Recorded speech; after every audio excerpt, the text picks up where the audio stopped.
Vamos abrir as nossas Bíblias na carta de Paulo aos Colossenses, então, dando sequência à nossa série de estudo nesta carta.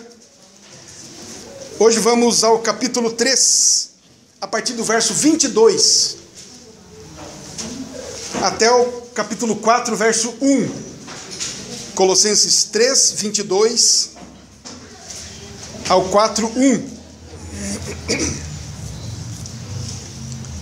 A palavra do Senhor diz assim: servos, obedecei em tudo ao vosso Senhor segundo a carne, não servindo apenas sob vigilância, visando tão somente agradar homens, mas em singeleza de coração, temendo ao Senhor. Tudo quanto fizerdes, fazei-o de todo o coração, como para o Senhor, e não para homens, cientes de que recebereis do Senhor a recompensa da herança. A Cristo o Senhor é que estáis servindo. Pois aquele que faz injustiça receberá em troco a injustiça feita, e nisto não há acepção de pessoas. Capítulo 4, verso 1. Senhores, tratai os servos com justiça e com equidade, certos de que também vós tendes Senhor no céu. Como temos feito no estudo dos outros temas que vimos anteriormente, quando tratamos das esposas, dos esposos, dos pais e dos filhos, nós pegamos o texto auxiliar, ou o texto que tem praticamente as mesmas palavras que temos aqui em Colossenses. Mas hoje eu vou usar também aqui o texto de Efésios, que nós acabamos de ler no nosso momento de confissão, lá Efésios capítulo 6, os versos 5 ao 9. Diz-nos assim, Efésios 6, 5 a 9: quanto a vós outros servos, obedecei a vosso Senhor segundo a carne, com temor e tremor, na sinceridade do vosso coração, como a Cristo, não servindo à vista como para agradar a homens, mas como servos de Cristo, fazendo de coração a vontade de Deus, servindo de boa vontade como ao Senhor e não como a homens, certo de que cada um, se fizer alguma coisa boa, receberá isso outra vez do Senhor, quer seja servo, quer livre. E vós, senhores, de igual modo procedei para com eles, deixando as ameaças, sabendo que o Senhor, tanto deles como vosso, está nos céus, e que para com ele não há acepção de pessoas. Vamos orar mais uma vez. Senhor, nós te bendizemos por tua palavra lida. Está nas nossas mãos, e agora precisamos interpretá-la. Fala conosco, ó Deus. Ilumina-nos pelo teu Santo Espírito. Dá-nos conhecer a tua vontade. Encoraja-nos também a cumpri-la com alegria, com disposição, louvando ao Senhor. Faz assim conosco, ó Deus, em nome de Jesus. Amém. Irmãos e irmãs, a nossa relação com o trabalho, ela, ao longo da história, ela não é e não tem sido algo muito edificante, muito bom. Todos, creio, podemos lembrar que o desejo da maioria, pelo menos em se tratando do nosso contexto, o contexto brasileiro, que é onde eu vivo, onde eu conheço um pouco mais, sempre tem aquela história, não é? Está aqueles que trabalham cada dia mais desejosos de não trabalhar, de que o fim de semana chegue logo, de que a folga chegue logo, o feriado, as férias, enfim, não é? Vemos essa relação, então, até temos aí os jogos de azar, que podemos dizer assim, e a pergunta que se faz a um que está na fila da Mega Sena, por exemplo, é o que ele faria se ganhasse um montante daqueles. E a resposta é deixar de trabalhar, é viajar, não é? E na última fileira de várias coisas que ele vai dizer, todas elas, pelo menos na maioria das vezes, é contra o trabalho, vai ajudar alguém, mas depois que já fez um monte de outras coisas, né? Mas enfim, então essa relação que nós temos com o trabalho, e muitos ainda colocam e ainda lembram que lá no Éden, não é mesmo? Lembram que lá no Éden, ou melhor, esquecem que lá no Éden o trabalho de Adão foi antes da queda. E colocam culpa então até em Deus, dizendo, né, quem foi que inventou esse negócio de trabalho, não é mesmo?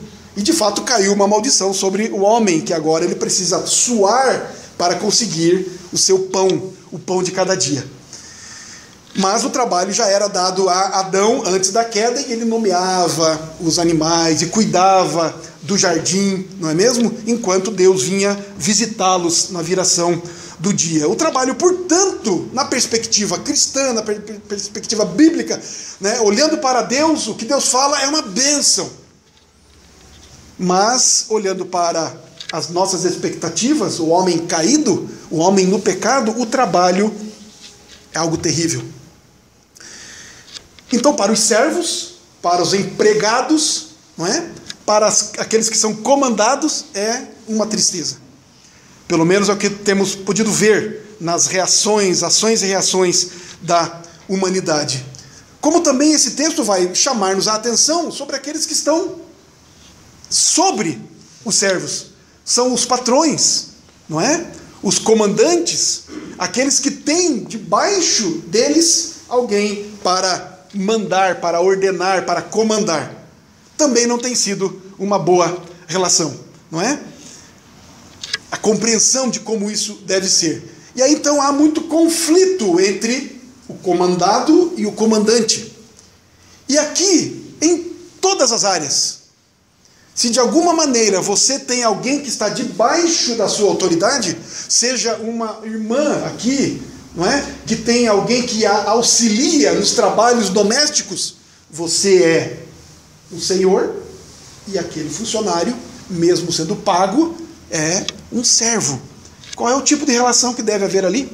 Mas se você, porventura, é um empregado, é um comandado, e como nós temos aqui também alguns na área militar, também funciona da mesma maneira, não é? Temos aqui militares de altas patentes que têm aí subordinados, não é mesmo? Mas mesmo esses funcionários ou esses comandantes de alta patente, provavelmente tem alguém que está acima. É também um comandado. Como esse comandado reage ao comandante e como ele que comanda age em relação àqueles de menor patente que ele tem sob o seu comando. Portanto, queridos, assim como os outros temas nós abordamos anteriormente, falando da esposa, do marido, Paulo, né, cita todas essas situações, filhos e pais, nesses relacionamentos todos, o tema de hoje também tem uma relação direta com o versículo 18 do capítulo 5 de Efésios. Todas as vezes nós citamos e nós lembramos desse texto, eu peço que você volte para lá comigo também mais uma vez. Efésios 5, 18. Diz assim: não vos embriagueis com vinho, no qual há dissolução, mas enchei-vos do Espírito Santo. Portanto, é nos chamado a atenção aqui, dentro desse contexto todo pelo apóstolo Paulo, que tanto senhores quanto servos, patrões quanto empregados, líderes e liderados somente poderão cumprir o que está estabelecido aqui nessas linhas adiante, se estiverem cheios do Espírito Santo. Isto é essencial. Sem o enchimento do Espírito Santo é impossível fazermos a vontade de Deus, também nesse particular. Nenhum homem, nenhuma mulher, nenhum crente pode fazer a vontade de Deus, pode cumprir a vontade de Deus se não estiver cheio do Espírito Santo de Deus. E nos versículos 19, 20 e 21 aqui deste texto de Efésios, do capítulo 5, nós vemos, e já lembramos isso no passado, recente, de como é que as pessoas podem ficar cheias do Espírito Santo de Deus. Então, quando nós entendemos isso, que precisamos estar cheios do Espírito Santo, logo nós vamos compreender que todos os assuntos que são tratados aqui, especialmente nisso que vamos tratar hoje, tem tudo a ver, primeiramente, com o nosso relacionamento com Deus. Estar cheio do Espírito Santo é estar cheio de Deus, cheio da palavra de Deus, cheio da pessoa de Deus. E nós vemos isso, de como os nossos relacionamentos podem e devem se desenvolver. Veja comigo lá no versículo 21 do capítulo 5. Sujeitando-vos uns aos outros no temor de Cristo, de acordo com Cristo. O relacionamento com os nossos irmãos, a nossa sujeição a eles e eles a nós, só acontece no temor de Cristo. Se eu não estiver cheio do Espírito Santo, eu não vou me sujeitar ao meu irmão. Eu não vou considerá-lo superior a mim mesmo. Não há condição. Verso 22. As mulheres sejam submissas ao seu próprio marido como ao Senhor. Nós já vimos isso, estudamos isso recentemente. A esposa se sujeita ao seu marido, pois entende a sua sujeição, em primeiro lugar, ao Senhor. Como ela se sujeita a Cristo, ela vai se sujeitar ao Senhor, ao seu marido, porque ela entende que o seu marido é cabeça, instituído pelo próprio Cristo. Olha o verso 25. Maridos, amai vossa mulher, como também Cristo amou a igreja e a si mesmo se entregou por ela. O marido ama a sua esposa da mesma maneira que a igreja é amada por Cristo. Cristo é o modelo de amor pela igreja. O marido cheio do Espírito Santo olha para Cristo, vê como Cristo ama a igreja, então ele ama a sua esposa. Ele só faz isso se ele estiver cheio do Espírito Santo de Deus. No capítulo 6, verso 1 aqui de Efésios, os filhos obedecem aos seus pais da mesma maneira que obedecem a Deus. É no Senhor, é o que está aqui no versículo 1. Filhos cheios do Espírito Santo de Deus. Como é que filhos poderão ser cheios do Espírito Santo de Deus?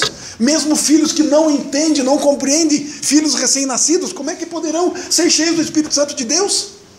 Leiam a Bíblia com eles, orem com eles, orem por eles, eles serão cheios do Espírito Santo de Deus. Nós temos nas Escrituras um exemplo clássico, maravilhoso. João Batista, ainda no ventre da sua mãe Ana, quando vai se apresentar, quando chega na presença de Maria, que estava grávida de Jesus Cristo, João Batista se mexe, se move no ventre da sua mãe, e o texto nos diz que ele estava cheio do Espírito Santo de Deus, no ventre da sua mãe. Porque o enchimento do Espírito Santo não é por nossa própria conta, não somos nós que nos enchemos do Espírito Santo, é Deus que nos enche. Portanto, ele enche velho, ele enche jovem, ele enche marido, mulher, ele enche servo e senhor, ele enche do seu Santo Espírito crianças. Porque o Senhor é poderoso, ele é bondoso, ele é soberano, ele derrama da sua misericórdia.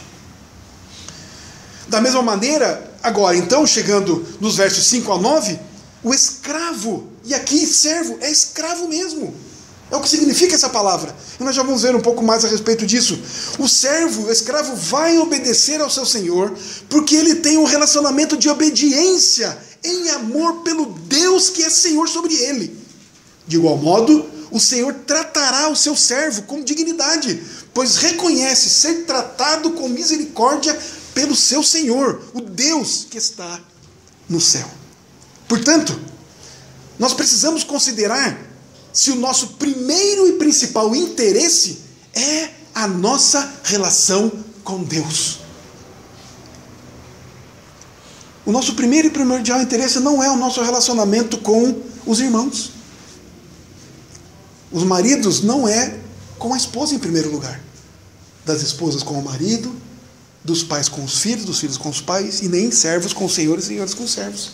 O nosso primeiro e principal interesse deve ser a nossa relação com Deus. Quando buscamos o enchimento do Espírito Santo de Deus, como nos diz a sua palavra, como já lembrei os irmãos dos versos 19 e 20, vocês podem olhar lá e se lembrar como é que isso acontece. Estamos nos preocupando ou estamos nos interessando com o nosso relacionamento com Deus.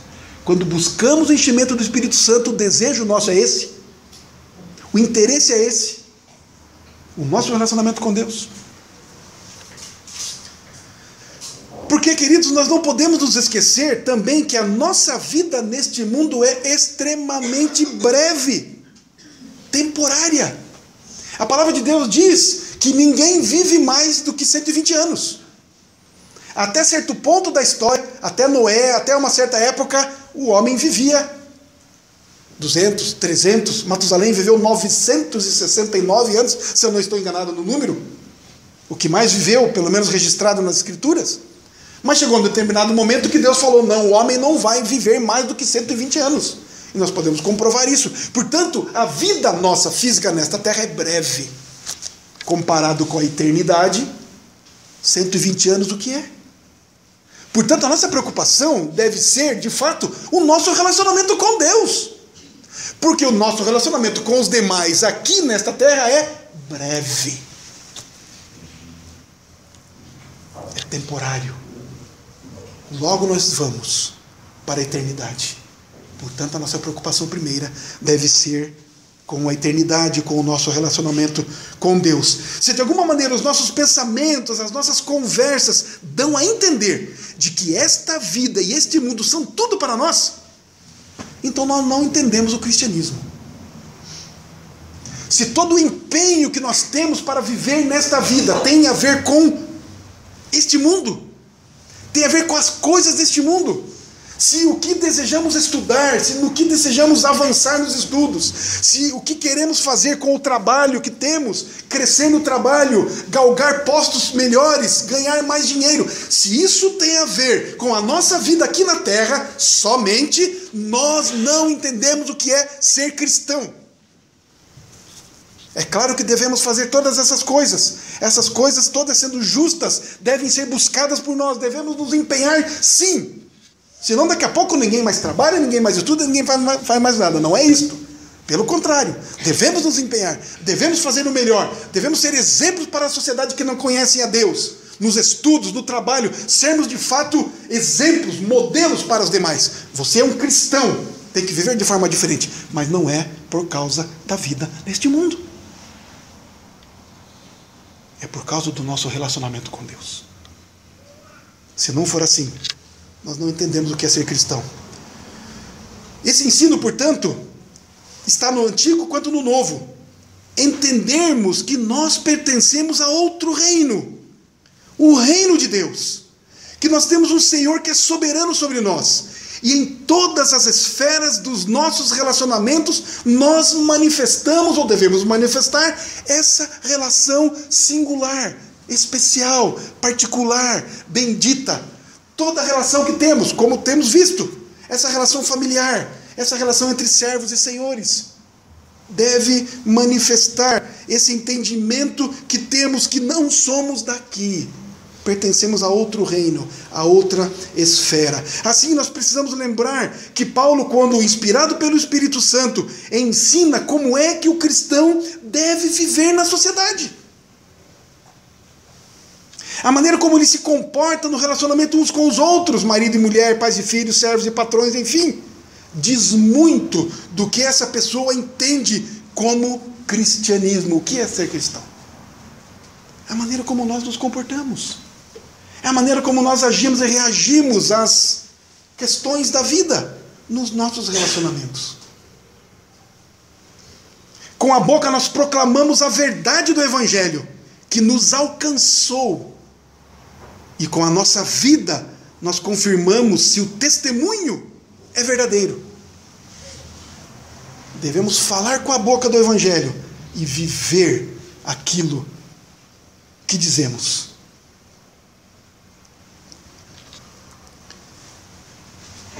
Quanto a vós outros servos, obedecei a vosso Senhor segundo a carne, com temor e tremor, na sinceridade do vosso coração como a Cristo, não servindo à vista como para agradar a homens, mas como servos de Cristo, fazendo de coração a vontade de Deus, servindo de boa vontade como ao Senhor e não como a homens, certo de que cada um, se fizer alguma coisa boa, receberá isso outra vez do Senhor, quer seja servo, quer livre.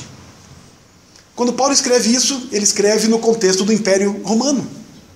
E no Império Romano, como em outros impérios da época anteriores, alguns depois posteriores, mas especialmente no Império Romano, a questão da escravidão era comum.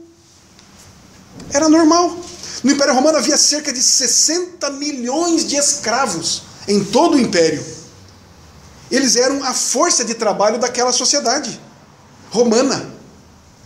E a escravidão não incluía apenas os empregados nas casas, aqueles que faziam também trabalhos manuais, mas também pessoas cultas. Eram escravos também médicos, professores, administradores, eram feitos escravos. Vamos nos lembrar aqui que muitos filhos dos romanos, enfim, eram ensinados por professores escravos. Não eram os pais que ensinavam os seus filhos nas suas casas, mas eram os escravos, esses letrados. Médicos eram escravos, e tantos outros. Na lei romana, os escravos, como na grega, como antes, os escravos não tinham direitos. Eles eram propriedades dos seus senhores. Eles existiam apenas para dar conforto aos seus donos, conveniência para eles, prazer para eles. Os servos podiam ser herdados dos pais, enfim, do governo, ou comprados. Lembramos aqui que os prisioneiros de guerra, na maioria das vezes, eram feitos escravos do povo dominador, da nação que venceu a batalha. Os servos nessa época não eram considerados legalmente pessoas, seres humanos. Mas eles eram considerados uma coisa. Aristóteles dizia que não podia haver nenhuma amizade entre um senhor e um escravo, visto que um escravo é apenas uma ferramenta viva, dizia ele, assim como uma ferramenta é um escravo inanimado. Um escravo era uma espécie de propriedade que tem alma. Os escravos mais velhos e doentes eram abandonados sem comida, entregues à morte. Eram como uma ferramenta enferrujada, quebrada, imprestável. Na lei romana ainda, dizia que os escravos eram apenas bens móveis, sem direitos, aos quais o seu senhor podia tratar como quisesse. Lembra-se quando falamos do pátria potestas? Quando o pai tinha o direito pelo seu filho, ele podia fazer o que quiser com o filho? Também na lei romana havia o pátrias famílias. Porque essa relação de escravo e senhor era uma relação que estava conjugada com a família. As famílias tinham escravos. As famílias eram senhores sobre os escravos. Então, o pátria famílias era essa lei romana que dizia que dava direito ao senhor de castigar, confinar e até matar os seus escravos. Ele tinha direito, ele não era preso, não era julgado, não era condenado por nada disso. Os escravos, portanto, eram torturados, mutilados, seus dentes eram arrancados, seus olhos vazados, eles eram jogados aos leões ou até mesmo crucificados, dentro da lei. Mas como é que a Bíblia trata? Como é que Paulo escreve aqui e os apóstolos tratam a respeito da escravidão? Eles não, em primeiro lugar, eles não vieram para reformar a sociedade, mas eles eram os anunciadores das boas novas do Evangelho. A maneira como Paulo escreve aqui era algo inadmissível para a cultura romana da época. Servos, obedeçam aos seus senhores. Façam um trabalho digno. Senhores, não maltratem os seus servos. Isso simplesmente abominável. Isso não passava pela mente da cultura romana em hipótese alguma. Mas, então, Paulo, como outros, Filemão, escrevendo a Filemão, próprio Pedro, não é? Eles não fecharam os olhos para a escravidão, para essa situação. Na verdade, eles anunciavam os verdadeiros princípios do Evangelho, como a igualdade espiritual entre servos e escravos, e que, ao longo do tempo, isso foi se dissipando, não é? Hoje nós vemos com abominação a escravidão, não é mesmo? Mas no tempo do Império era algo perfeitamente legal. Nós vamos ver, então, Paulo tratando aqui sobre isso, quando fala aos Colossenses também, no capítulo 3, 22 a 4, como lemos, em Filemão, ou escrevendo a Filemão no verso 16, como é que Filemão deveria receber o seu servo, o seu escravo ou ex-escravo Onésimo, lá em Filemão 16. Tiago trata disso no capítulo 5, de 1 a 6. E aqui então, nesse texto de Efésios, dos versos 5 ao 9, mais especificamente, Paulo mostra 3 aspectos de um relacionamento transformado entre escravos e senhores, e patrões e empregados. Portanto, enquanto nós vamos estudar esse texto, eu peço que cada um de nós esteja atento nesse sentido. Em que momento em que estivermos estudando, eu me vejo como um servo, como um empregado, como que tendo alguém com autoridade sobre mim nessa relação do trabalho. Como também em que momento eu me vejo como um patrão, como um superior, como um comandante, como que eu tenho alguém que está debaixo da minha autoridade. Sejam as irmãs com as funcionárias ou os auxiliares que lhes ajudam em casa, como os irmãos no trabalho em qualquer ocasião. Olha o que nos diz aqui o verso 9. Como eu disse, três aspectos que Paulo vai mostrar aqui. No versículo 9 ele vai mostrar igualdade entre servos e senhores, igualdade diante de Deus. Os senhores e escravos eram iguais, pois Deus não faz acepção de pessoas. Havia justiça também no verso 9. De igual modo procedei com eles, lá em Colossenses. Da mesma maneira como Deus procede com vocês, vocês devem proceder com os seus escravos, com os seus servos. E lá em Filemão, no versículo 16, Paulo falando então a Filemão, ele diz assim, para receber a Onésimo, não já como escravo, antes muito acima de escravo, como irmão caríssimo. Conseguimos imaginar estas palavras do apóstolo Paulo no contexto romano? Paulo falando para Filemão receber um escravo de volta, um escravo que tinha fugido, que podia, portanto, ser capturado por Filemão, tinha todo o direito de matá-lo até. Aí Paulo escreve para Filemão dizendo, receba Onésimo de volta, e não o trate mais como um escravo. Filemão estava perdendo dinheiro, Filemão estava perdendo a honra. Não o trate mais como escravo, o trate agora e receba-o como irmão.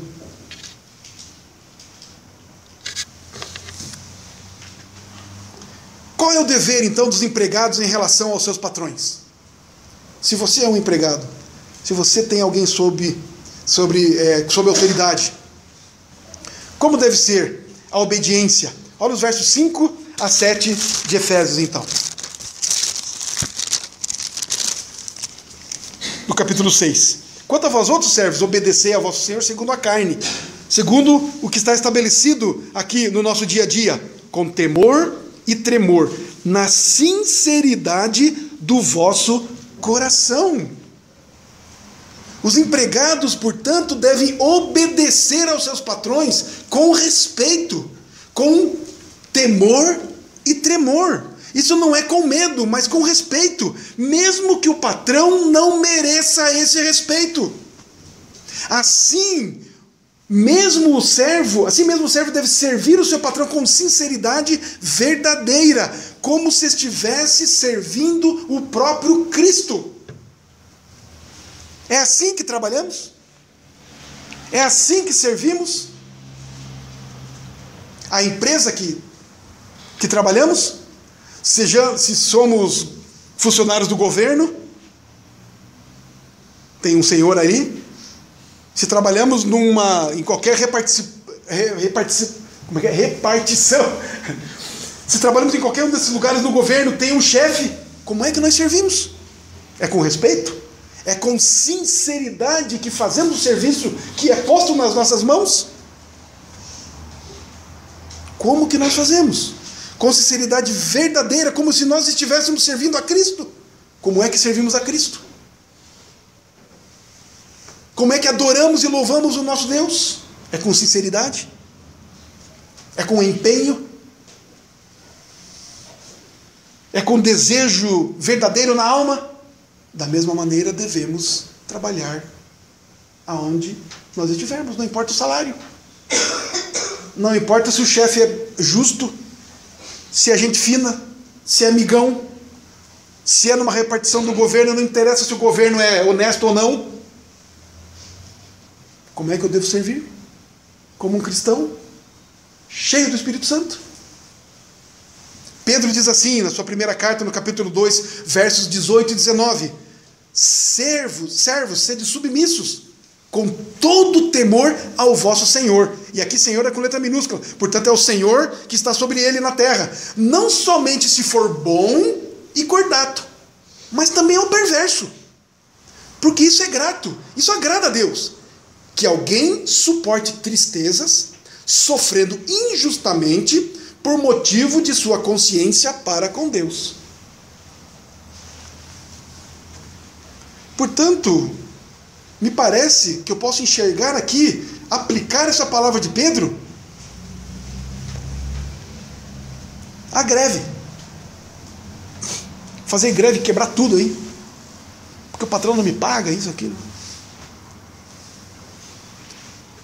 Apesar do nosso país termos direito à greve.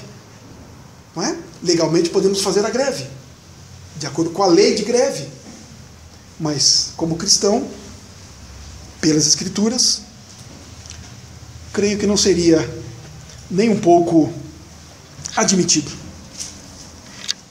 É o cuidado, portanto, servindo com respeito, com sinceridade, é o cuidado de não deixar de fazer nenhum dever, não deixar de cumprir nada do que foi mandado. Não apenas não deixar de fazer, como fazer com alegria, fazer com sinceridade. Paulo não aconselha os escravos se rebelarem, mas serem cristãos aonde estão. O cristianismo não é um escape das circunstâncias, mas sua transformação. Se Paulo está dizendo isso para um escravo, alguém que não tinha direito a nada, imaginemos qual seria a palavra para nós que recebemos quando trabalhamos. Estamos numa condição melhor. Ou não estamos? Recebemos. Pode não ser justo, mas o que o escravo recebia, tinha alguma justiça? Os empregados, eles devem ser íntegros, portanto, singeleza de coração eles deveriam fazer. Devem fazer o trabalho com verdade, sem fingimento. Para o patrão eu mostro que estou alegre, que estou fazendo aquilo que ele me mandou com muita alegria. Oh, querido patrão, que bom. Mas no coração, no íntimo, estou ardendo de raiva. Eu fazer esse tipo de serviço? Eu estou em outro nível. Eu tenho outras capacidades, eu sou melhor do que isso. Deveria ganhar muito mais para fazer isso que está me mandando fazer. Não. Sem fingimento. Com integridade, com sinceridade, sem hipocrisia, sem segundas intenções. Fazer um bom trabalho é a vontade de Deus. Da mesma maneira como servimos a Deus, servimos aquele que está sobre nós. Portanto, queridos, não existe uma divisão, uma separação, uma dicotomia entre o sagrado e o secular. Entre a nossa vida com Deus e a nossa vida com os homens. Entre o nosso trabalho secular e o nosso trabalho cristão. Não há essa separação. Para a igreja, para o trabalho do Senhor, eu venho firme, com alegria, disposto. Domingo pela manhã eu levanto cedo, alegre, animado. Espero. Mas segunda-feira, que tristeza. Que coisa terrível. Segunda-feira não dá.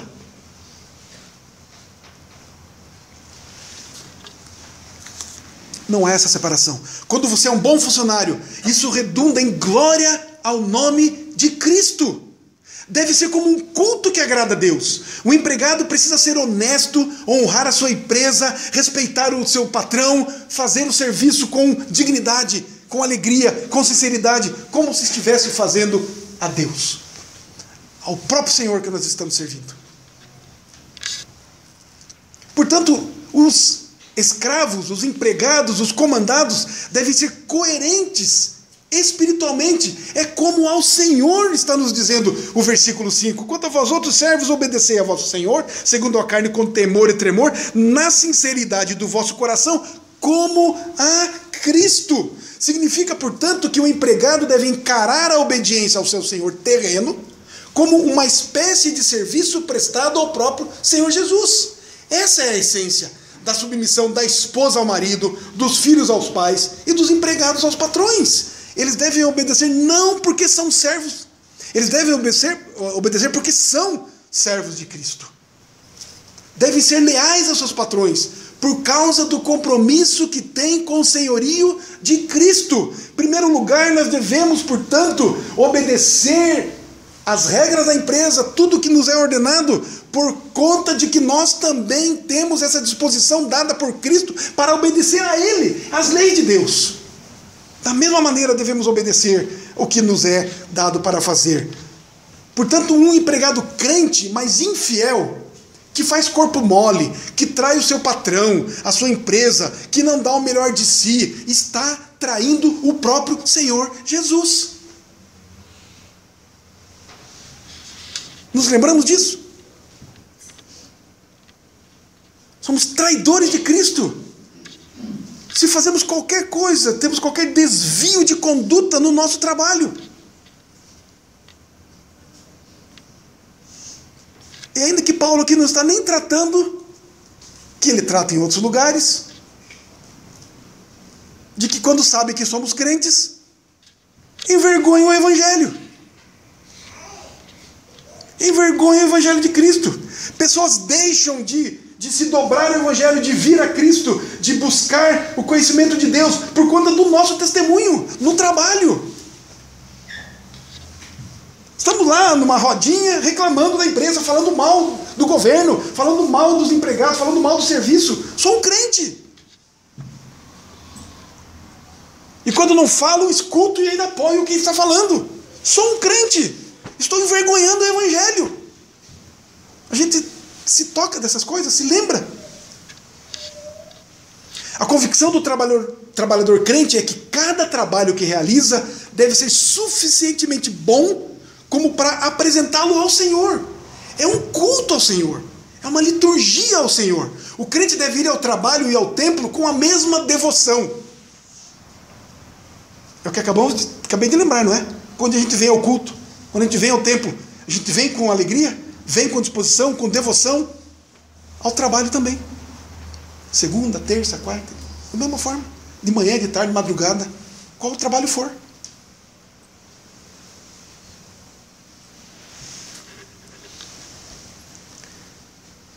Mesmo sendo o mais terrível dos trabalhos, não é, Dário? Dário trabalha com eventos. Às vezes pega eventos aí que vai 5, 6 horas da manhã, 7 horas da manhã. Começou 6 da tarde, 7 da tarde. E tem lá os bebuns que ficam lá e ele tem que atender, ficar lá esperando aqueles fulanos lá decidirem. Mas é um crente. Devoção ao Senhor. Estou lá. Estou fazendo o meu trabalho, estou fazendo a minha parte, estou honrando e louvando ao Senhor. E assim com qualquer um de nós. Qualquer tipo de trabalho que nós formos colocados. Diz mais ainda no versículo 6, olhe lá. Não servindo à vista, o que é isso? Como para agradar a homens, mas como servo de Cristo, fazendo de coração a vontade de Deus. O que é fazer um trabalho não servindo à vista? Não fazer o trabalho para impressionar, quando o patrão está olhando. Não é? O patrão está olhando, então eu faço direitinho. O patrão virou as costas, agora eu relaxo. Os ratos sobem na mesa. Não é? Não. Porque ele tem respeito próprio. Ele é um crente. Ele não precisa ninguém vigiando. Paulo vai combater a preguiça aqui. Nós, como crentes, não precisamos ser vigiados para fazermos o melhor.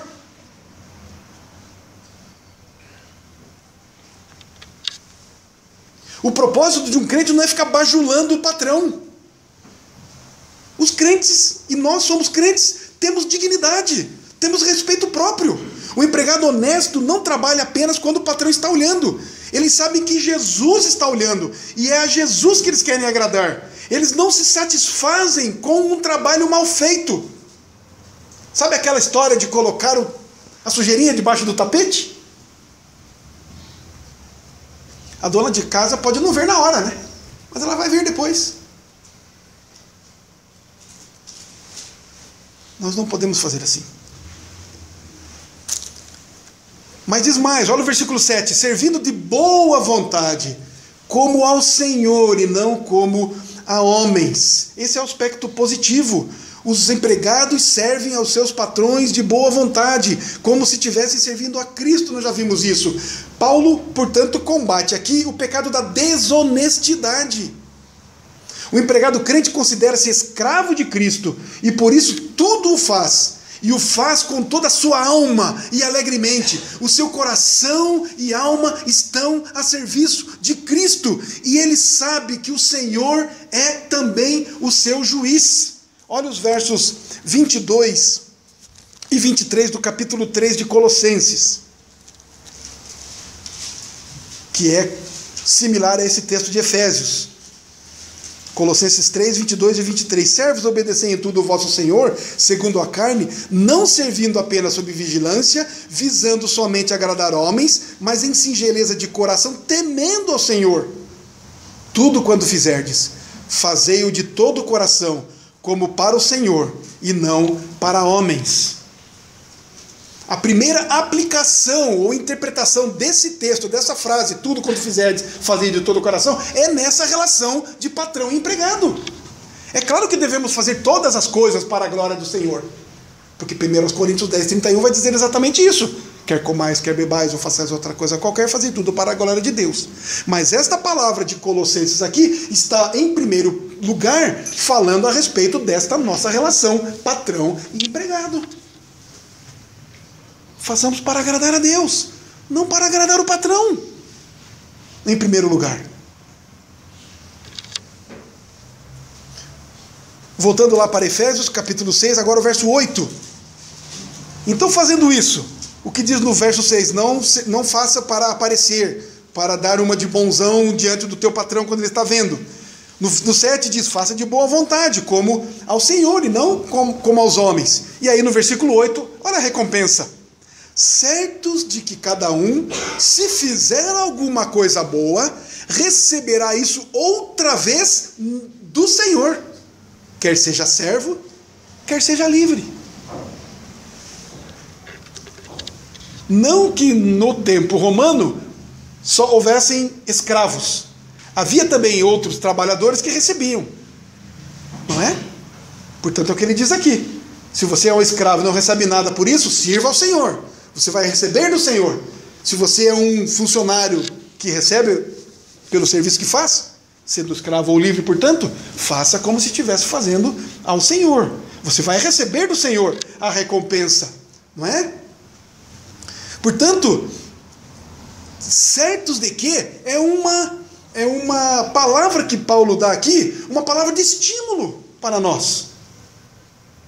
É uma palavra de estímulo para que nós desempenhemos as nossas funções de modo fiel, principalmente o escravo.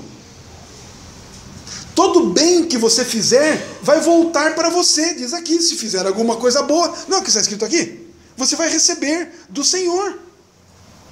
O que você semear, isso você vai colher. Gálatas 6, verso 7 diz isso para nós. Portanto, nós devemos servir em última instância a Cristo e não aos homens. Nós iremos receber a nossa recompensa de Cristo e não dos homens.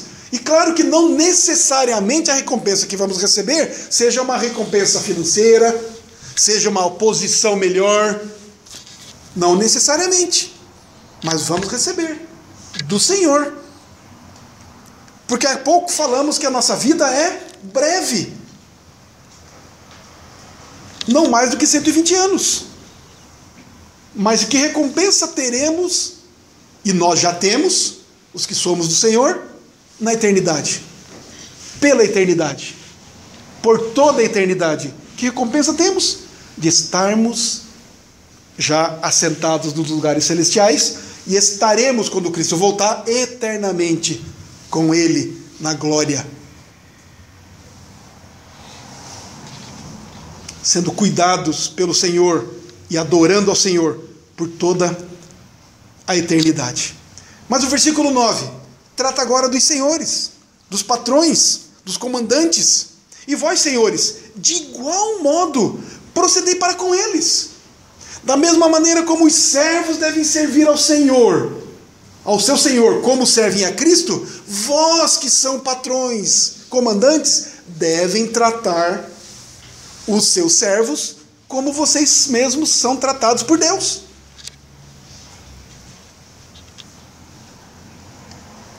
Portanto, as obrigações não estão apenas do lado dos escravos, dos empregados. Os senhores e os patrões também têm deveres.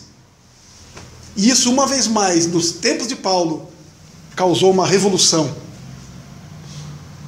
na vida daquela igreja, na vida daquele povo, na vida dos cristãos. E isso foi se espalhando em todo o tempo, em todos os lugares. O verso 9 vai mostrar para nós que tem aqui um princípio estabelecido, uma proibição colocada e um estímulo também. Olha o primeiro, o princípio. A primeira parte do verso 9a. E vós, senhores, de igual modo procedei para com eles. Se você, patrão, se você, comandante, se você, senhor, se você, patroa, espera receber respeito do seu funcionário, demonstre respeito. Respeite-o também. Se espera receber um serviço, preste o serviço. Assim como quereis que os homens vos façam, fazei vós também a eles. Está em Lucas, capítulo 6, verso 31. Como é que nós queremos ser tratados? Pelos nossos funcionários? Por aqueles que estão abaixo de nós? Com respeito? Tratemos a eles com respeito também. Paulo mostra para nós aqui que não há nenhum privilégio, nenhuma superioridade dos senhores sobre os servos. Como se eles mesmos pudessem deixar de mostrar a própria cortesia que deixavam ou que desejavam receber. Queriam ser atendidos respeitosamente pelos seus servos e funcionários, mas não demonstravam o mesmo respeito. O patrão deve entender que, apesar de ser patrão, ele não deixa de ser servo de Deus.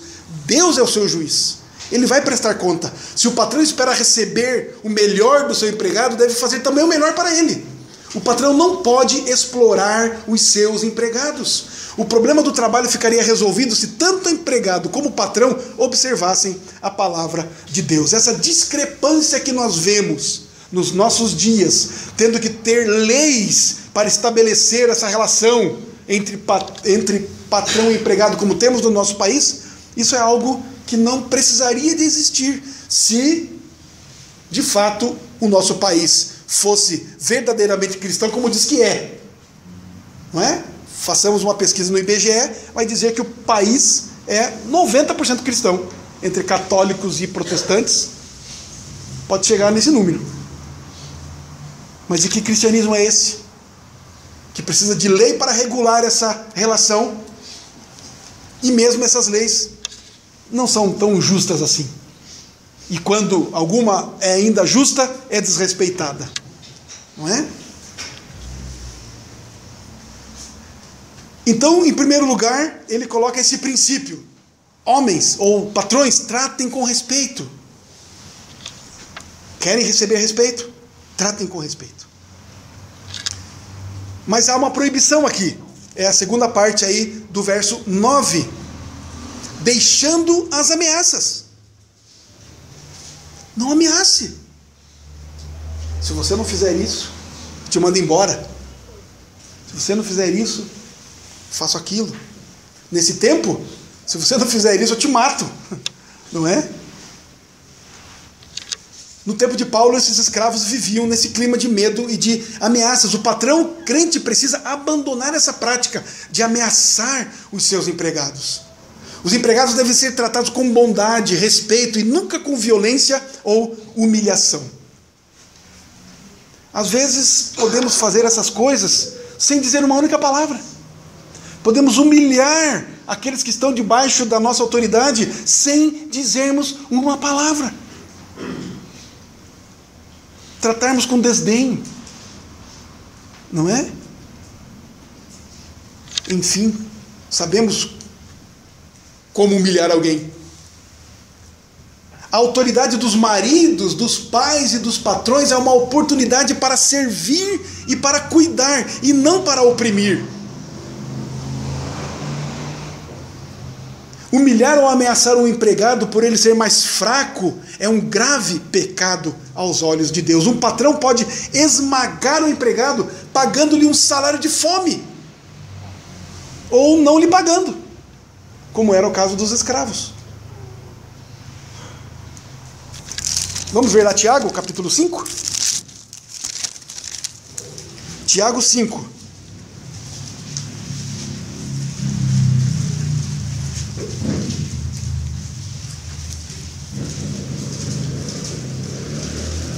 Tiago 5, de 1 a 6. Atendei agora, ricos, chorai, lamentando por causa das vossas desventuras, que vos sobrevirão.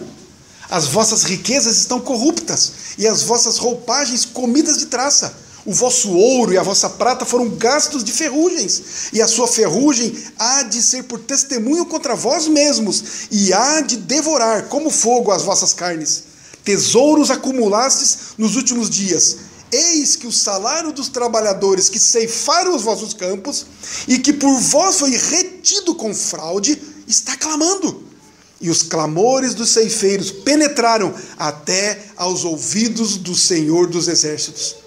Tendes vivido regaladamente sobre a terra, tendes vivido nos prazeres, tendes engordado o vosso coração em dia de matança, tendes condenado e matado o justo, sem que ele vos faça resistência. Nós estamos vivendo bem, estamos nos divertindo, cheio de prazeres, e aqueles que trabalham para nós estão à míngua? Pagamos um salário de fome para eles? Quando vem uma diarista em casa e cobra um valor X, a gente esperneia? Porque não queremos pagar um valor justo pelo serviço que nós não queremos fazer? Não é? Quando temos uma fábrica, temos uma empresa, temos um comércio, não queremos pagar um salário justo. Precisamos pensar nessas coisas. Então, é proibido, não vamos ameaçá-los, não é? E vamos pagar-lhes o que é justo. Vamos, além disso, não é? Vamos fazer isso com disposição, com alegria, vamos contribuir, vamos fazer o outro crescer, vamos melhorar a vida do outro que está nos servindo. Porque nós estamos fazendo para Deus, em primeiro lugar. Em terceiro lugar, estamos terminando, um incentivo Paulo dá aqui. Tanto patrões como empregados têm o mesmo Senhor no céu. Eles não são diferentes de nós. Os nossos funcionários crentes têm um Senhor no céu, assim como nós, patrões crentes, temos um Senhor no céu. Portanto, os patrões crentes são responsáveis diante de Deus pelo modo como tratam os seus empregados, e não apenas os empregados crentes. Obviamente, eles não são superiores nem melhores aos olhos de Deus. Tanto eles como seus empregados se ajoelham diante do mesmo Senhor que não faz acepção de pessoas. Deus não demonstra parcialidade ou favoritismo. Muitos homens que governaram foram servos antes de serem líderes. José no Egito, Moisés, o próprio Josué, Davi, Neemias, enfim, a Bíblia está repleta de exemplos. Portanto, antes de nós nos tornarmos líderes, nós precisamos aprender a sermos servos de Deus. Se não somos servos de Deus, não vamos liderar com sabedoria, com justiça, com amor. Não vamos. Vamos prejudicar os nossos empregados, os nossos funcionários, aqueles que estão debaixo da nossa autoridade. Não vamos ser bênçãos para eles. Se nós não aprendemos a ser servos de Cristo, a ser servos de Deus. Tem um provérbio africano que diz assim: o chefe é o servo de todos. E o que foi que Jesus disse? Aquele que quiser ser grande entre vós, que seja servo de todos. O patrão que se esquece que tem um Senhor no céu, fracassa em ser um bom patrão sobre a terra. Concluindo então, irmãos, o princípio continua sendo o mesmo. O princípio de Efésios 5,18. Vivendo cheios do Espírito Santo de Deus no trabalho, nessas nossas relações. Servos e escravos expressam então relações de trabalho. Quando Paulo escreveu, a relação entre os servos e os escravos era uma extensão das relações familiares. Então nós devemos aplicar o que Paulo escreveu aos escravos e aos senhores nessa nossa relação aqui de patrões e empregados, olhando o trabalho como uma vocação cristã, olhando o trabalho como devoção a Deus, como servindo ao Senhor, como serviço ao nosso Deus. Através do trabalho nós somos cooperadores de Deus, pois onde está um crente, ali está um embaixador do reino de Deus.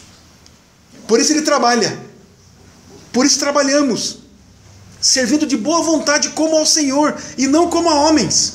O empregado que trabalha de acordo com esse princípio fica cheio do Espírito Santo. Ainda mais, ele vive feliz, ele se torna um missionário aonde ele serve, sendo um empregado ou sendo um patrão. Porque o patrão está sob autoridade do Senhor. Empregados e empregadores têm o mesmo Senhor no céu. E esse Senhor não discrimina ninguém. O empregador cristão trata os seus empregados com a dignidade que eles têm como pessoas criadas à imagem e semelhança de Deus e que está debaixo do mesmo senhorio que ele. Sendo assim, o patrão é um missionário a partir do relacionamento que ele tem com os seus empregados. E a sociedade toda é impactada quando tanto os empregados quanto os patrões vivem cheios do Espírito Santo no seu relacionamento de trabalho. Tudo quanto fizerdes, fazei-o de todo o coração, como para o Senhor, e não para os homens. Em nome de Jesus. Amém. Vamos ficar em pé? Vamos entoar um hino de louvor ao nosso Deus.